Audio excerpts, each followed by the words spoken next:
So understanding the UPSC language, every exam will have the language. So usually a person who clears civil service exam or UPSC exam will not clear KS or KPS exam easily.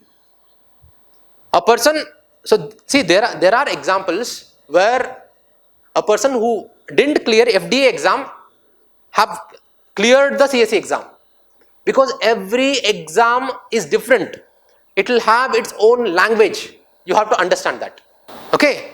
So here, as per my analysis, in UPSC, you'll have sentences in prelims. You'll have usually 3 kinds of sentences. One is general sentences. That means where you'll have certain terms like can, may, which talks about possibility, possible. So there is a word also called possible, where these talk about possibilities. When UPSC talks about possibility, 99% that statement will be right. Okay, he will use sometimes even some, and you will have extreme statements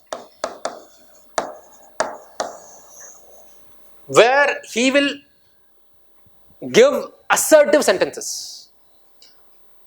That means he might give none, only,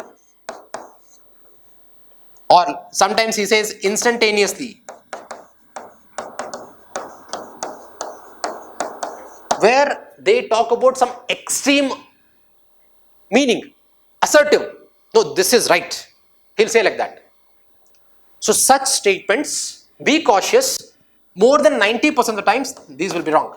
Okay. Then you have some other kind of statements which is called specific statements. These will use is, are, where it's a factual information, where he is not talking about possibility also. He is not extremely saying or assertively saying something. Okay. For example, Mahayana Buddhism is a sect of Buddhism. It is a specific statement. Know it, you know it or don't know it. You don't have any two extreme ends. So generalistic statements are at one extreme, extreme statements are another extreme. So these generalist statements are possibilities. When he talks about possibility, it might be 1%, it might be 99%. He is not sure. That's why he is giving a possibility. When he is sure, he gives such statements in specific. You will have a certain specific meaning to that statement. When he is talking assertively, then he will have an extreme meaning to that statement. So this, see, and this is not a, this looks like a simple one, but in practical sense, it will be very different. So usually etymology is a term where you have to know the meaning or comprehend the meaning of the term by the term itself. I will show you in practical questions where this can be used.